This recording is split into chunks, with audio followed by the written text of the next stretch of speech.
कृपासिन्धुभ्येव च पतितानं पावनेभ्यो वैष्णवेभ्यो नमो नमः। जय श्री कृष्ण चैतन्य प्रभु नित्यानंद श्री अद्वैत गदाधर श्रीवासदि गौर भक्तवृंद। हरे कृष्ण कृष्ण कृष्ण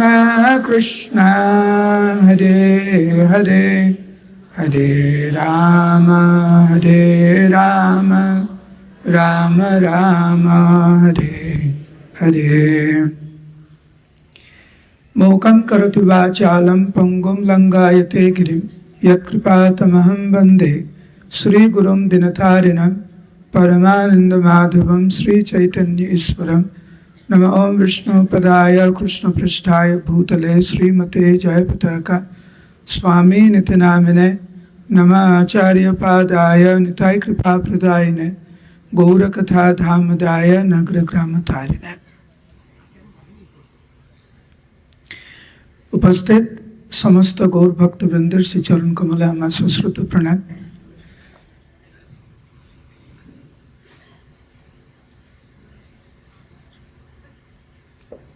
প্রত্যেকটি জীব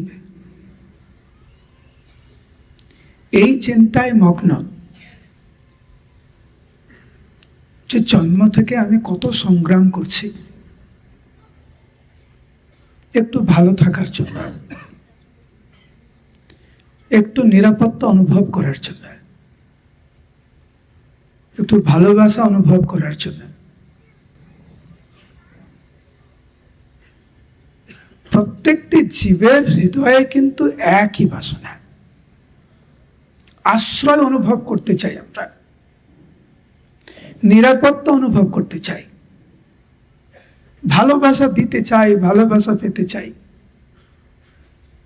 আমরা আমাদের জীবনে যা কিছু করি তার উদ্দেশ্য কিন্তু এইটা। কেন পড়াশোনা করছেন,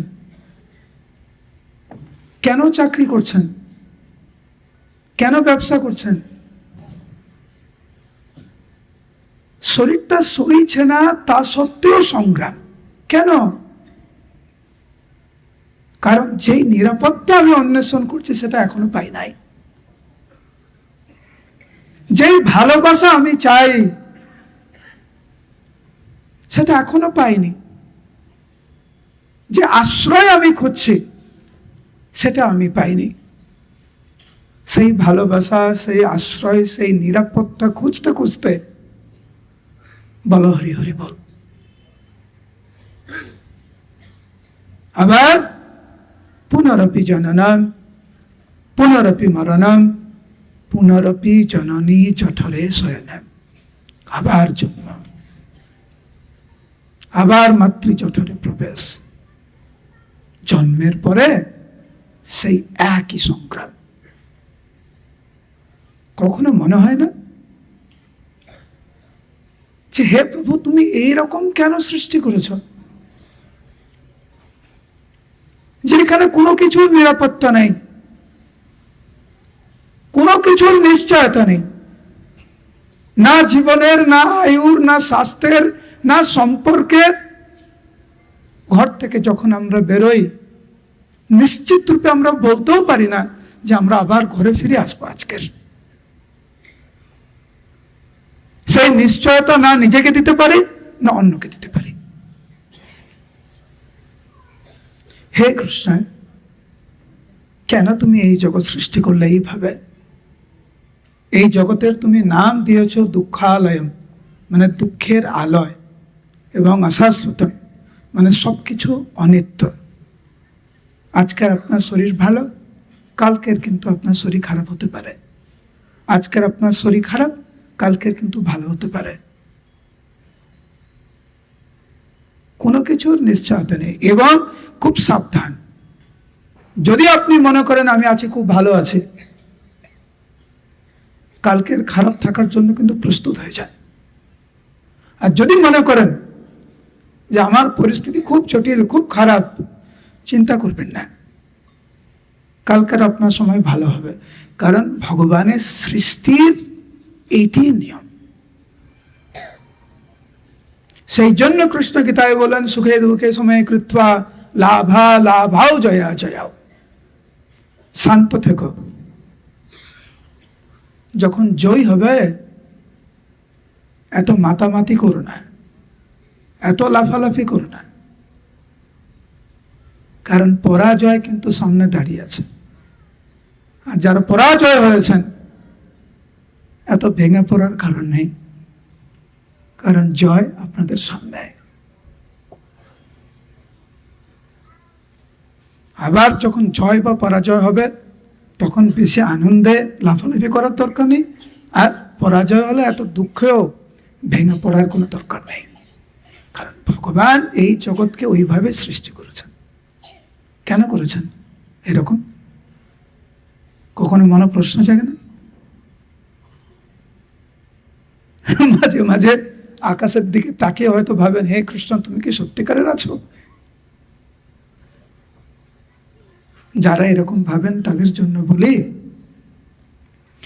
সরকার জেলখানা কেন তৈরি করে? সরকার জেলখানা তৈরি করেন এই কারণে যাতে মানুষ যারা ভুল করেছে তারা সংশোধিত হয়।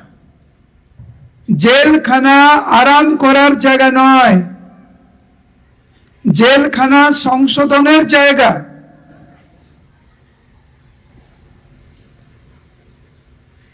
ভগবান এই জগৎকে জেলখানার সাথে তুলনা করেছেন। এই জেলখানায় আমরা বন্দী, মায়ার বন্ধনে আমরা আবদ্ধ। এখানে আরাম করতে আসেননি।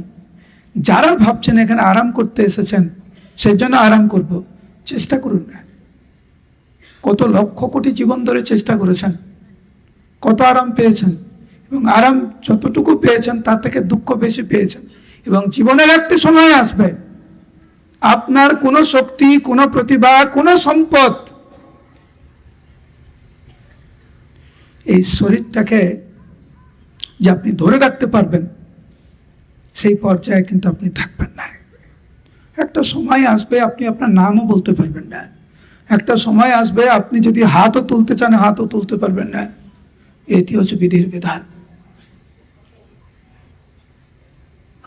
যতটুকু সময় আমরা এই জগতে আছি আমাদের উচিত মানব জীবনের প্রকৃত উদ্দেশ্য প্রকৃত রূপে জেনে গীতার যে জ্ঞান সেটা উপলব্ধি করে গীতার জ্ঞানকে বাস্তব জীবনে কিভাবে আমরা প্রয়োগ করব সেই ব্যাপারে একটু মনোনিবেশ করলে আমাদের মঙ্গল। তা না হলে পালাইবার পথ নাই, জম আছে পিছে।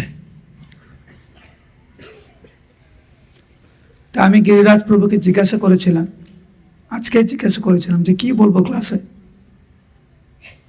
জেনারেল ক্লাস দেবো নাকি গৌর কথা বলবো? তো উনি আমাকে বললেন গৌর কথা বলতে। তো আমি এতক্ষণ ধরে যা বললাম এটা একটা ভূমিকা। তো আপনারা সবাই এখানে কোনো না কোনোভাবে ইসকনের সাথে যুক্ত হয়েছেন, আর ভক্তি বৃক্ষের সাথে আপনারা যুক্ত হয়েছেন।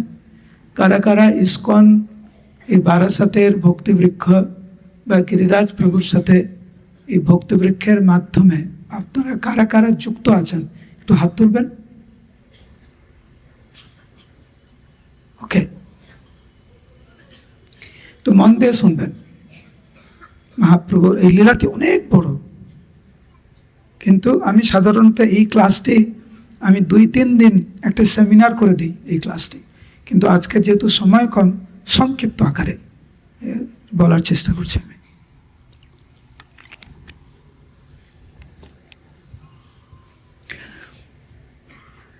মহাপ্রভু গয়াতে গেলেন।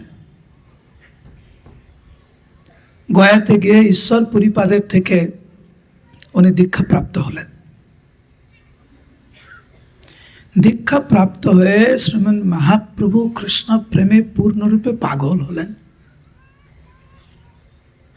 নদিয়াতে যখন উনি ফিরে আসলেন, নদিয়াবাসী লক্ষ্য করলেন শ্রীমান মহাপ্রভুর জীবনে আমূল পরিবর্তন।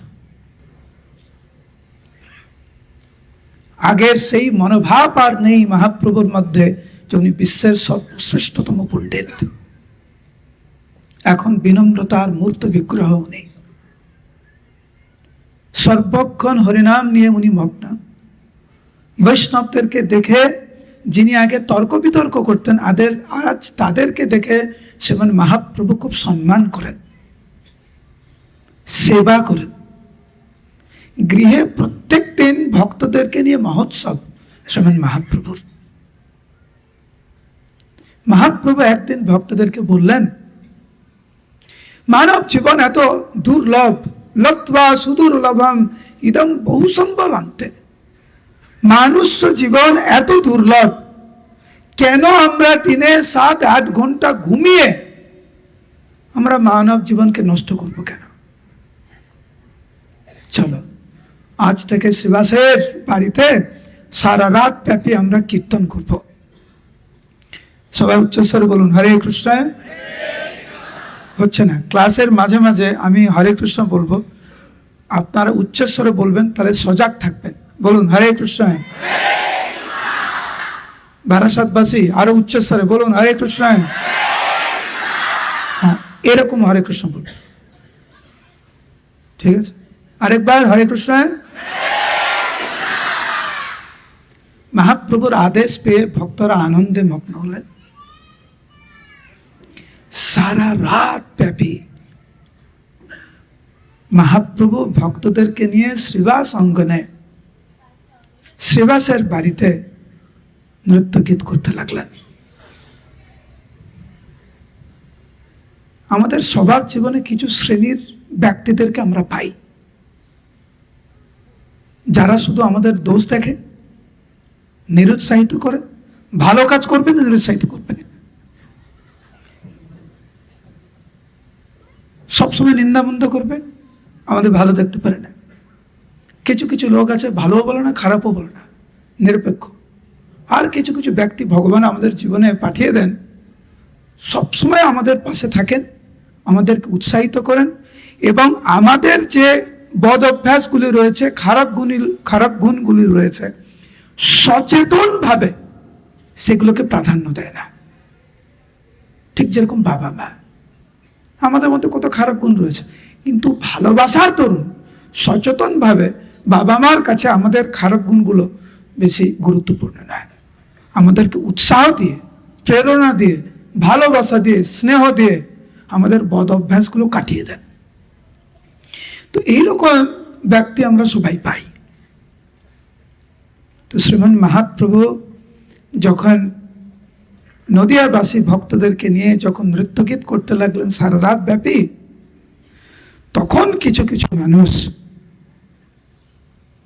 বিশেষ করে যারা পাষণ্ডী, যারা নাস্তিক, যারা ভক্ত বিদ্বেষী, ভগবান বিদ্বেষী, তারা এটা সহ্য করতে পারল না। কেন সহ্য করতে পারছে না জানেন?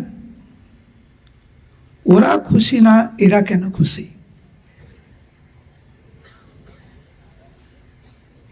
দেখবেন ভক্তরা কীর্তনে কিভাবে নৃত্য করে। বাইরের জগতের লোকরা টাকা পয়সা দিয়ে নাইট ক্লাবে গিয়ে ওরকম আনন্দ করে নৃত্য করতে পারে না। আর আমাদের ভক্তরা কীর্তনে কত সুন্দর করে নৃত্য করে। তো সাধারণ মানুষ ভাবে এরা কি পায়, এত আনন্দ কি করে, এদের সহ্য হয় না। তো এরকম নদিয়াবাসীর যতক পাষণ্ডী সব না পাইয়া দ্বার, বাহিরে থাকিয়া মন্দ বলয় অপার। চৈতন্য ভাগবতের বর্ণনা যে কিভাবে পাষণ্ডীগণ তারা ভিতরে ঢুকতে পারছে না, মহাপ্রভু দরজা বন্ধ করে রেখেছেন, সবার প্রবেশ অধিকার নাই, সেই জন্য পাষণ্ডীরা হিংসায় চলছে। এরা এত আনন্দ পাচ্ছে কি করে? একবার আমার পরমারাধ্য গুরুদেব, সেই সময় জয়প্রত গোস্বামী গুরু মহারাজ বলছিলেন, ইসকন যখন শুরু হয় তখন তো খুব বিনম্রভাবে ইস্কন শুরু হয়েছিল। কোনো টাকা পয়সা ছিল না, কিচ্ছু ছিল না। কয়েকজন মাত্র ভক্ত ছিল। প্রভুপাদ নির্দেশ দিয়েছিলেন ঘর ভাড়া দেওয়ার টাকা নেই, প্রসাদ পাওয়ার টাকা নেই। প্রভুপাদ বলেছিলেন তোমরা একটু কাজ করো বাইরে, এবং যা অর্থ উপার্জন করবে মন্দিরে দিয়ে দেবে। তো আমার পরমারাধ্য গুরুদেব উনি কিছুদিন বাইরের রেস্টুরেন্টে কাজ করতো। বাইরের লোকরা খেয়ে চলে যেত, টেবিল মুছতেন উনি। তো উনি টেবিল মুছতেন আর হরে কৃষ্ণ মহামন্ত্র গাইতেন, আর খুব আনন্দে কাজ করতেন উনি। কেন? উনি ভাবছেন গুরুদেব বলেছেন এর ফল তো ভগবানের সেবাতে যাবে, কোনো দুঃখ নাই, সেবা করছে, কীর্তন করছে আর হাসছে, আনন্দে আছে। তো ওই সময় একজন সম্ভ্রান্ত ব্যক্তি খুব দামি গাড়িতে, দামি জামা কাপড় পরে গাড়ি থেকে নেমে রেস্টুরেন্টে এসে খেতে, দামি কিছু অর্ডার দিয়েছে। তো উনি তো বাহ্যিকভাবে অনেক ঐশ্বর্য পান।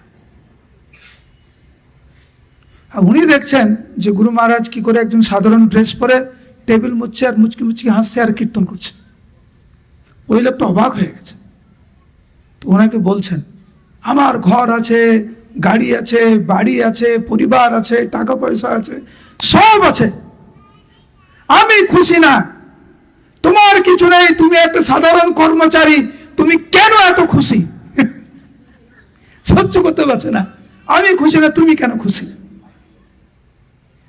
তো মহাপ্রভুর সময় নাস্তিকরা, তথাকথিত বিদগ্ধ পণ্ডিতরা যখন দেখছেন ভক্তরা এত আনন্দিত, ওরা হিংসায় জ্বলে পড়ে মরছে। তো ওরা হচ্ছে ভক্তদেরকে অপবাদ দেওয়ার জন্য অনেক কিছু বানিয়ে বানিয়ে বলতে লাগলেন।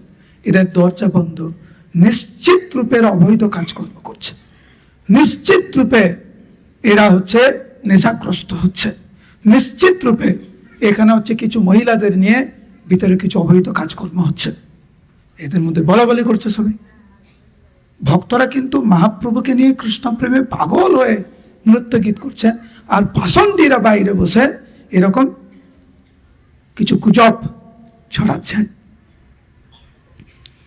তো তখনকার সময় আরো কিছু ব্যক্তি ছিল, কিছু লোক যেরকম এরকম অপবাদ দিচ্ছে, কিন্তু আরো কিছু ভদ্রলোক ছিল।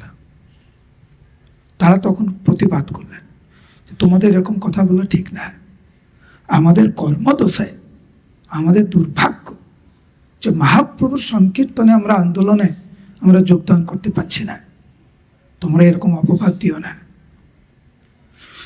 তখনকার দিনে একজন পাষণ্ডীদের মধ্যে অন্যতম গোপাল চক্রবর্তী বলে একজন ব্যক্তি ছিলেন, বিদগ্ধ পণ্ডিত, শাক্ত, এবং খুব চপলতা ছিল বলে ওনার মধ্যে ওনাকে বলা হতো চাপাল গোপাল। কেন চাপাল? অনেক চপাল, অনেক দুষ্ট প্রকৃতির ব্যক্তি ছিলেন উনি। উনি সহ্য করতে পারতেন না যে উনি এত বড় বিদগ্ধ পণ্ডিত, ওনার মধ্যে কোনো শান্তি নেই, কোনো আনন্দ নেই।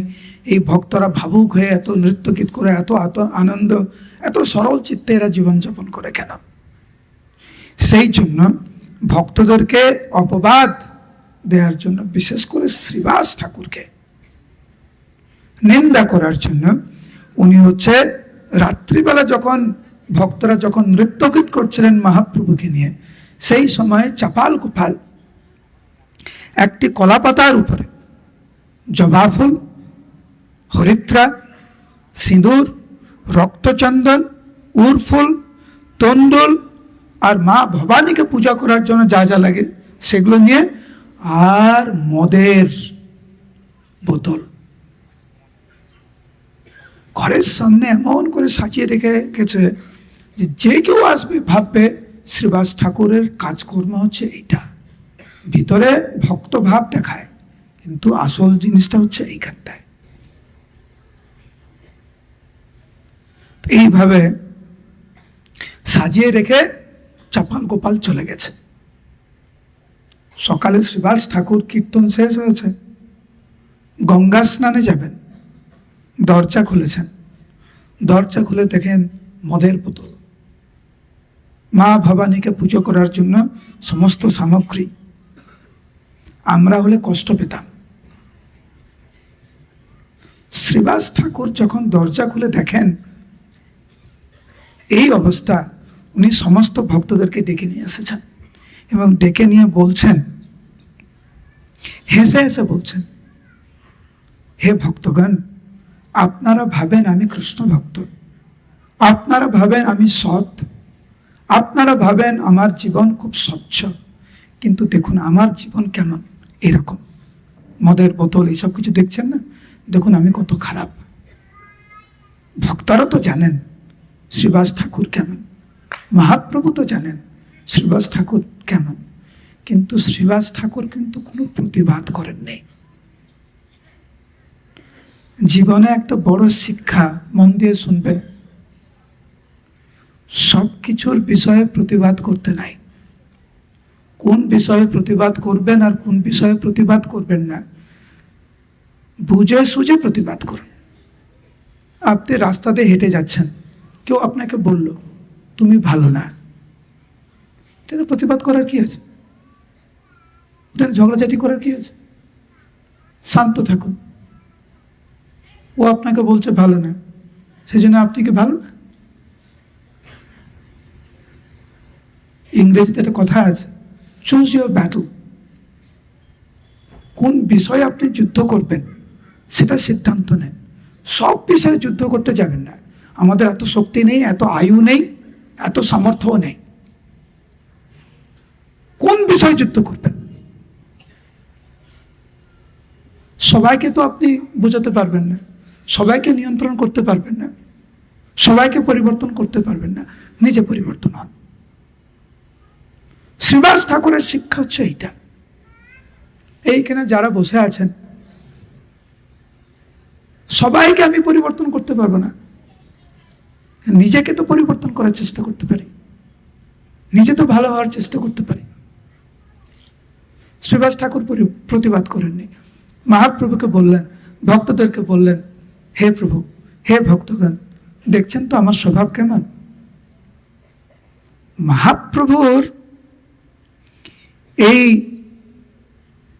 মহাপ্রভু যখন দেখলেন শ্রীবাস ঠাকুরকে অপমান করার জন্য কোনো এক ব্যক্তি এরকম করেছে, মহাপ্রভু খুব কষ্ট পেয়েছিলেন।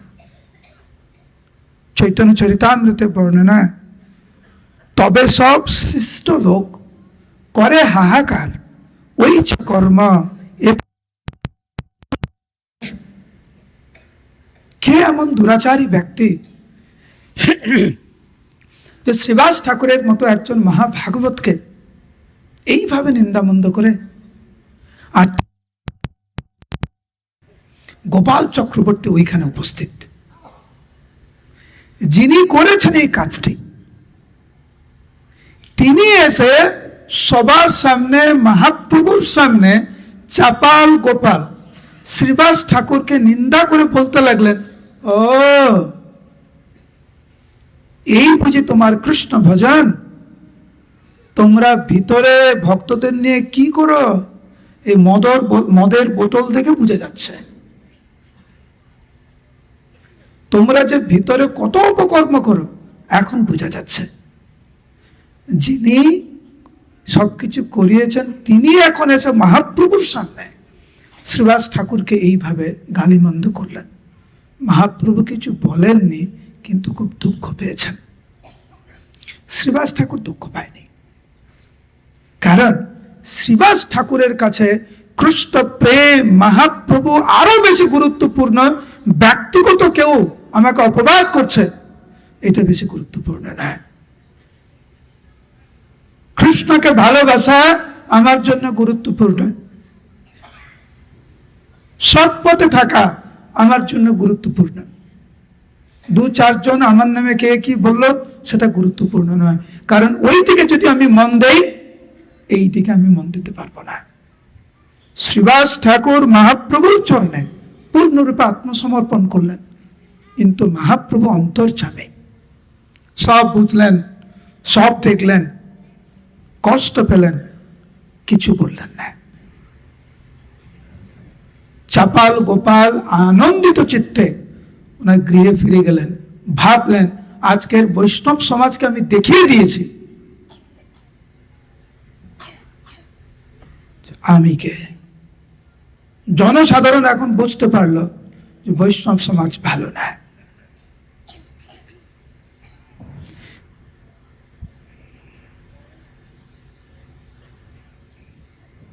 চৈতন্য চরিতামৃতে বর্ণনা রয়েছে, চাপাল গোপাল ফিরে গেলেন বাড়িতে।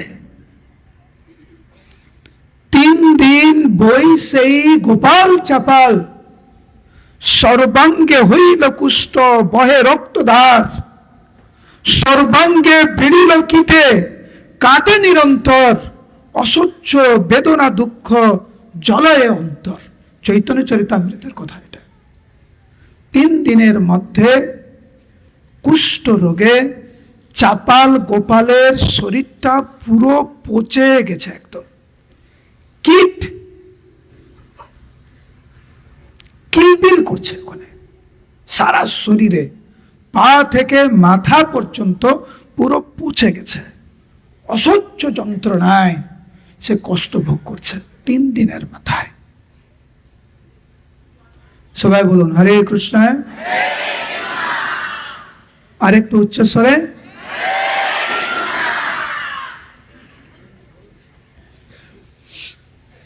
যারা এখানে ভক্ত,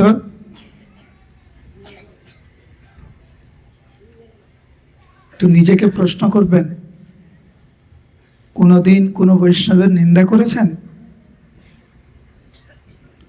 যদি করে থাকেন, 3 দিন তো হয়ে গেছে, কই আমার তো কিছু হয়নি।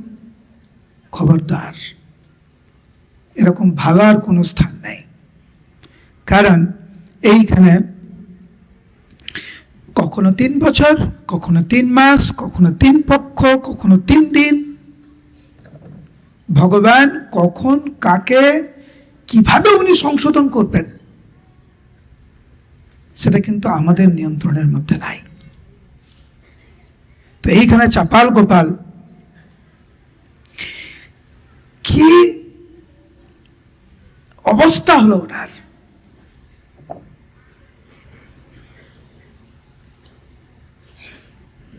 এখানে সুন্দর করে গৌরাঙ্গ চম্পতি বর্ণনা করা হয়েছে কিভাবে বৈষ্ণব অপরাধ করেছিলেন। শরীরের বিভিন্ন অঙ্গ প্রত্যঙ্গ যে বৈষ্ণব অপরাধে যুক্ত ছিল, এবং সেইভাবে শরীরের একটি অঙ্গ পচে গেছে একদম। সময় কম, সেই জন্য আমি এগুলো আর বর্ণনা করছি না। চাপাল গোপাল ভাবলেন আমি তো সারা জীবন কোনো পাপ করি নাই, মা ভবানীর পুজো করেছি আমি, কেন আমার এরকম হলো?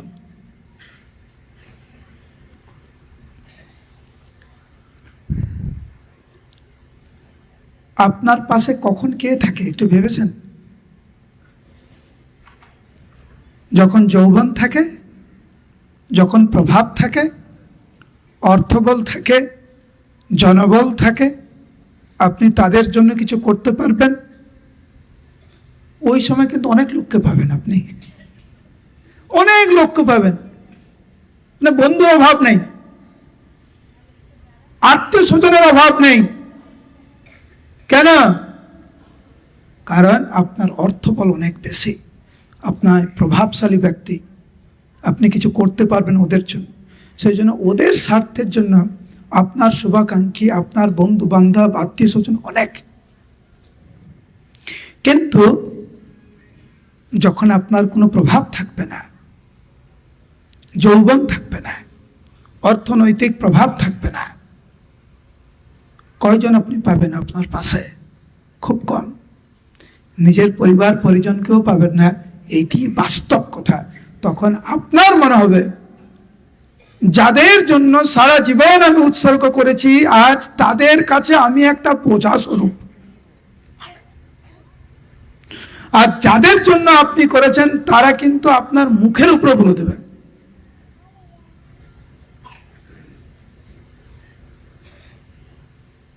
বলেও দেয় যে কবে মরবে তুমি।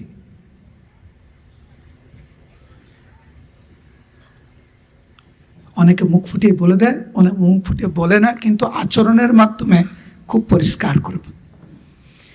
চাপাল গোপাল এটি অনুভব করেছিলেন যে চাই যে পরিবারের জন্য আমি সবকিছু করেছি, আজকের স্ত্রী এবং উনার পুত্র ঘর থেকে ওনাকে বের করে দিয়েছে। কেন? সারা শরীরটা পচে গেছে, এত দুর্গন্ধ শরীর থেকে যে নিজের স্ত্রীও পর্যন্ত, নিজের সন্তানও পর্যন্ত আর চাপাল গোপালের পাশে নেই, তাকে ধরে গঙ্গার ধারে ফেলে দিয়েছে, থাক তুই এখানে। আপনারা ভাবছেন প্রভু কি বলছে? আপনাদের চোখের সামনে তো এগুলো আছে। বৃদ্ধাশ্রম নেই বারাসাতে? যারা বৃদ্ধ মা বাবা, আপনারা অনুভব করেন না ছেলে মেয়েদের কাছে আপনি এখন বোঝা?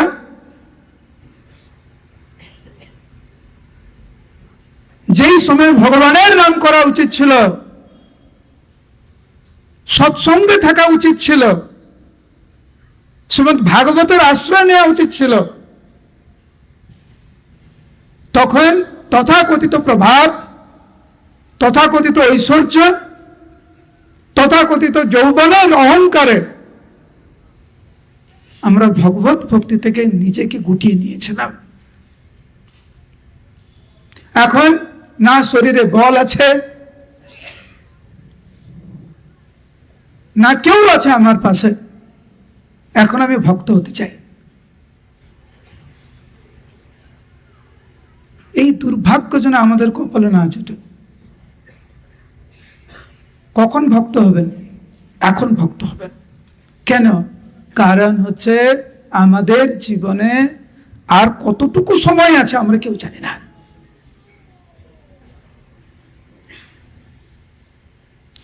চাপাল গোপাল এখন গঙ্গার তীরে, পাশে কেউ নাই, না কেউ খেতে দিচ্ছে, না কোনো যত্ন। যখন যত্নের সবচাইতে প্রয়োজন ছিল তখন আত্মীয় স্বজন, পরিবার পরিজন সবাই পরিত্যাগ করেছে চাপাল গোপালকে। নড়তে পারছে না আর।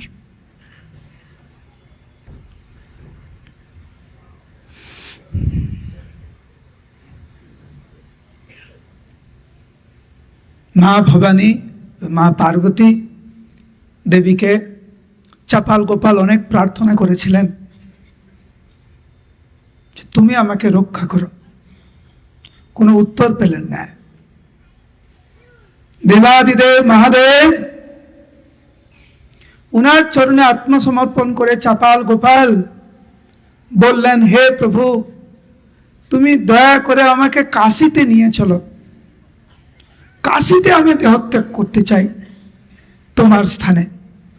বলুন হর হর মহাদেব। শক্তি কোথায়? উচ্চস্বরে হর হর মহাদেব। চাপাল গোপাল মহাদেবের চরণে আত্মসমর্পণ করলেন যে হে প্রভু তুমি রক্ষা করো। মহাদেব তখন তাকে স্বপ্নে বললেন, খুব সুন্দর শ্লোকটি এখানে রয়েছে গোপাল চম্পু থেকে। গোপাল চম্পু হচ্ছে মহাপ্রভুর পরপরে এই গ্রন্থটি লেখা। রঘুনন্দন পণ্ডিতের এই গ্রন্থ। সেখানে বলছেন মহাদেব যে হে চঞ্চল, রে রে চঞ্চল, তুমি কাশীতে আসতে চাইছ আমার জায়গায়? তুমি প্রবেশ করতে পারবে না কাশীতে। তুমি যা করেছ সেটা আমি কেন, ভগবান কৃষ্ণ তোমাকে রক্ষা করতে পারবে না। এই জগতে কেউ যদি তোমাকে রক্ষা করতে পারে তা হচ্ছে শ্রীবাস, যার চরণে তুমি অপরাধ করছো। মহাদেব এই উপদেশ দিয়ে উনি স্বপ্ন থেকে বিদায় নিলেন। কিন্তু আমাদের অহংকার এত শক্তিশালী, বুদ্ধি কিন্তু বলছে তুমি ভুল করেছ, স্বীকার করো না। অহংকার বলে আমি যতই ভুল করেছি নরকে যাব, ক্ষমা চাইব না। আমাদের মনে মাঝে মাঝে এই ভয়ঙ্কর মানসিকতা তৈরি হয়। আমি বুঝতে পারছি আমি ভুল করছি, আমি বুঝতে পারছি ওনার সাথে খারাপ ব্যবহার করছি, আমি বুঝতে পারছি আমি অসৎ পথে আছি, আমি বুঝতে পারছি আমি পাপ করছি, স্বীকার করব না। যতক্ষণ না পর্যন্ত আমরা আমাদের ভুল না স্বীকার করছি, সংশোধন কি করে হবো? ডাক্তারের কাছে গিয়ে যদি বলেন আমার কিছু হয়নি, তো এসেছেন কেন? ডাক্তারের কাছে যাবেন যখন, আপনার যদি সত্যিকারে কোনো অসুস্থ থাকে তো ডাক্তারকে বলতে হবে, ডাক্তার তখন তো সংশোধন করবে। ডাক্তার কোনো পরামর্শ দিয়েছেন, আপনি ভাবছেন আপনি বলছেন আমি শুনবো না। চাপাল গোপাল স্বপ্ন যখন ভাঙে, চাপাল গোপাল ভাবছে আমি শ্রীবাস ঠাকুরের থেকে আমি বড়, তার থেকে বড় পণ্ডিত, তার থেকে বড় ব্রাহ্মণ, আমি তার থেকে বেশি প্রভাব আমার, আমি তো শ্রীবাসের চরণে কখনো ক্ষমা চাইতে পারবো না। দেখুন, শরীরটা পুরো পচে গেছে, কীট সারা শরীরে, রক্ত ঝরছে, পুঁজ ঝরছে, শরীরটা পুরো পচে গেছে, তা সত্ত্বেও মানতে চায় না সে তখন ভাবছে একটা জিনিস করলে হয়, আমি শ্রীবাসের কাছে ক্ষমতা চাইতে পারবো না, কারণ আমি শ্রীবাসের থেকে বড়, কিন্তু একজনের কাছে আমি ক্ষমা চাইতে পারি, সে হচ্ছে নিমাই পণ্ডিত।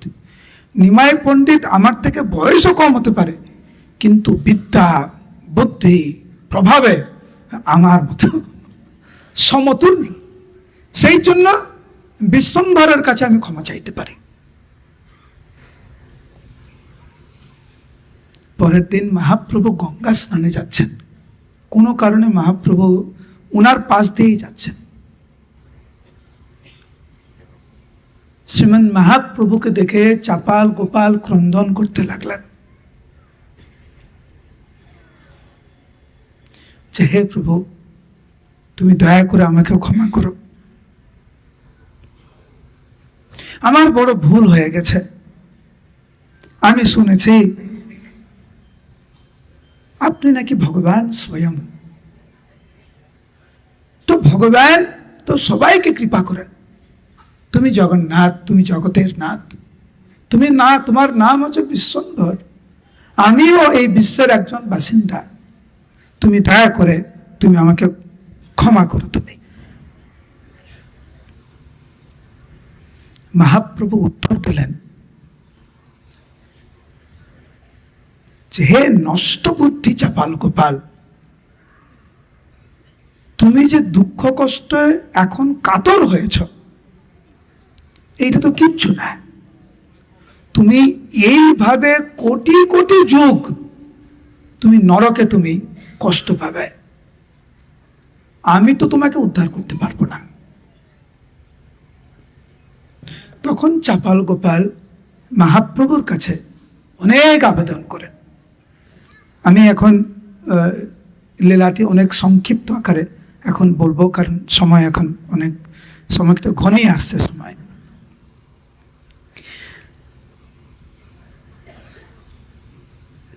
চাপাল গোপাল মহাপ্রভুর চরণে অনেক অনুনয় বিনয় করার পরে মহাপ্রভু তাকে শান্ত মনে বুঝালেন যে তোমার একমাত্র পথ হচ্ছে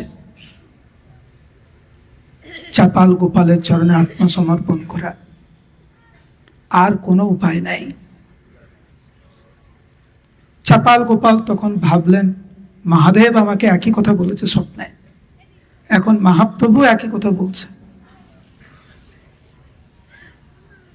আমি তাহলে চেষ্টা করি, আমি যেতে চেষ্টা করি। আমরা আলোচনা করেছিলাম যে চাপাল গোপালের শরীর পুরো পচে গেছে, কিন্তু মহাপ্রভু যখন আদেশ দিলেন শ্রীবাস ঠাকুরের বাড়িতে যেতে, চাপাল গোপাল উঠে দাঁড়িয়েছেন অনেক কষ্টে, এবং চাপাল গোপাল যখন উঠে দাঁড়িয়েছে সারা শরীর থেকে রক্ত ঝরছে, পুঁজ ঝরছে, 4-5 পা এগিয়েছেন, তারপর পড়ে গেছেন, পারছেন না যেতে। মহাপ্রভু দেখলেন চাপাল গোপাল ভুল করেছে, স্বীকার করেছে ভুল, এখন সংশোধন হওয়ার চেষ্টা করছে। মহাপ্রভু খুশি হলেন হৃদয় থেকে। চাপাল গোপালকে বললেন, তুমি এখানে থাকো, আমি দেখছি তোমার জন্য কি করতে পারি। মহাপ্রভু দৌড়ে গেছেন চাপাল গোপালের শ্রীবাস ঠাকুরের বাড়িতে। দৌড়ে এসেছেন তো শ্রীবাস ঠাকুর মহাপ্রভুকে দৌড়ে আসতে দেখে অবাক হয়ে গেছে।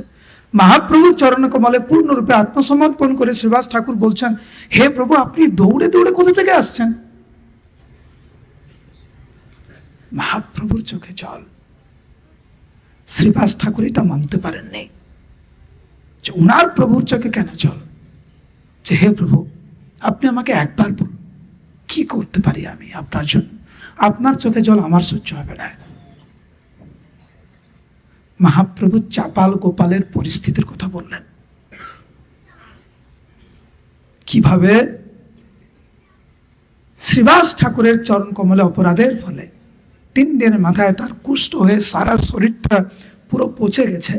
একমাত্র উপায় হচ্ছে শ্রীবাস ঠাকুর যদি চাপাল গোপালকে ক্ষমা করেন। শ্রীবাস ঠাকুর ক্রন্দন করেছিলেন মহাপ্রভুর কথা শুনে। শ্রীবাস ঠাকুর এই জন্য ক্রন্দন করেছিলেন আনন্দে যে মহাপ্রভু চাপাল গোপালকে উদ্ধার করবেন, এটা স্থির করেছেন মহাপ্রভু নিজে, আমি মাত্র উপলক্ষ। শ্রীবাস ঠাকুর তখন বললেন, হে প্রভু, এইটাই যদি আপনার ইচ্ছা হয় চলুন। সমস্ত ভক্তদেরকে নিয়ে চাপাল গোপালের কাছে এসেছিলেন মহাপ্রভু, শ্রীবাস ঠাকুর এবং অন্যান্য ভক্তরা। একসাথে মহাপ্রভু, শ্রীবাস ঠাকুর এবং অন্যান্য ভক্তদেরকে দেখে চাপাল গোপালের আনন্দের সীমা ছিল না। অনুতপ্ত হয়ে অঝরে ক্রন্দন করেছিলেন, দাঁড়াতে পারছিলেন না চাপাল গোপাল। শ্রীবাস ঠাকুরই প্রথম গিয়ে চাপাল গোপালকে আলিঙ্গন করেছিলেন, সেই পচা শরীরটাকে। তার নিজের স্ত্রী তাকে পরিত্যাগ করেছে, নিজের সন্তান তাকে পরিত্যাগ করেছে, কিন্তু বৈষ্ণব হন এমনই, যিনি পর দুঃখে দুঃখী, যিনি পর সুখে সুখী।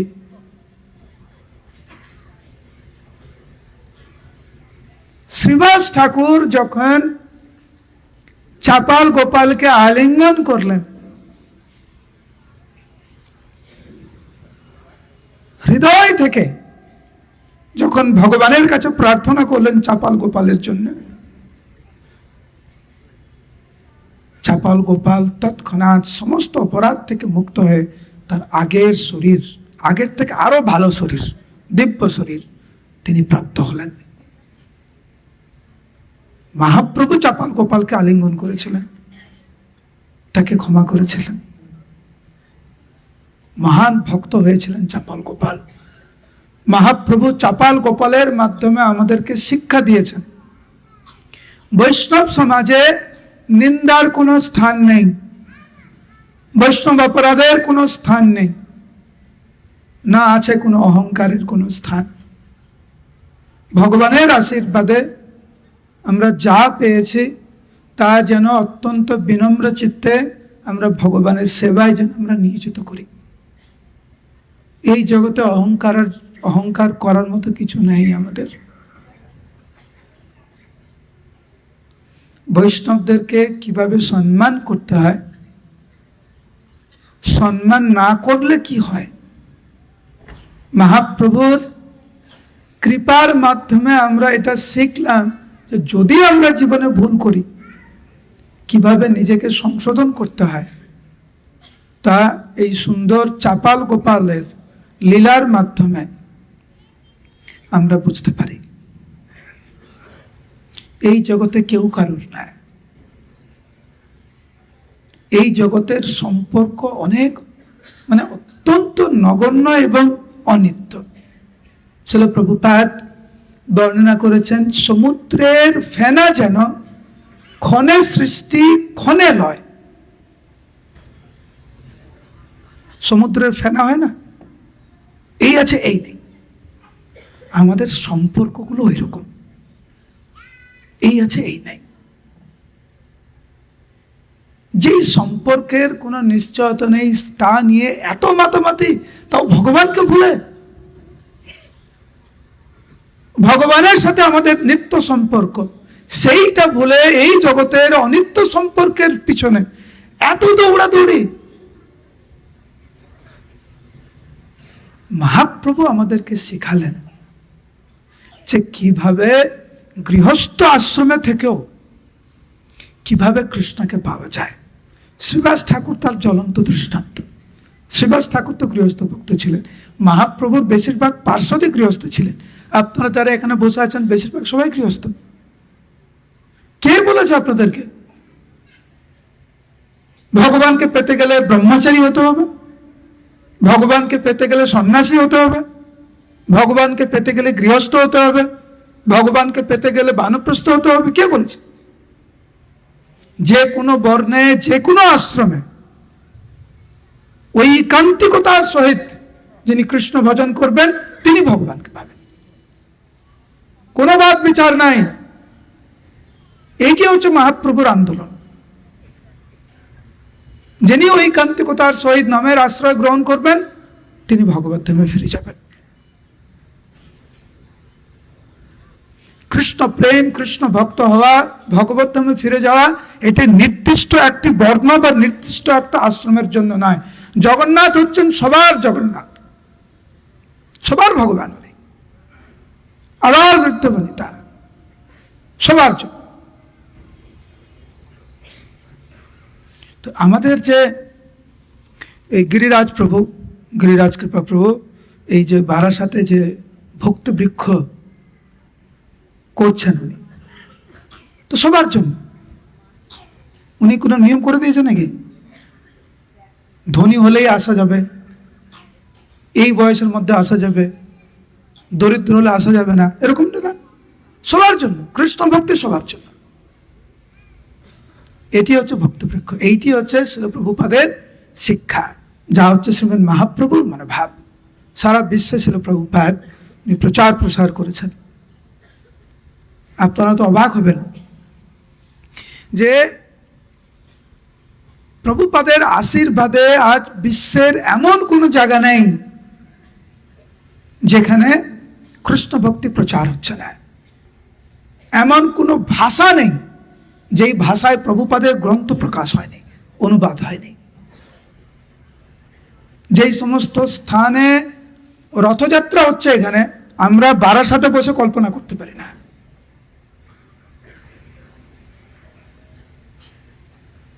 মহাপ্রভুর আশীর্বাদে, শ্রীল প্রভুপাদের কৃপায় এবং আপনাদের সবার সহযোগিতায় এটি সম্ভব। তো এটি আমাদের কাছে, আপনাদের কাছে আমার একটু বিনম্র প্রার্থনা, আর সময় নষ্ট করবেন না,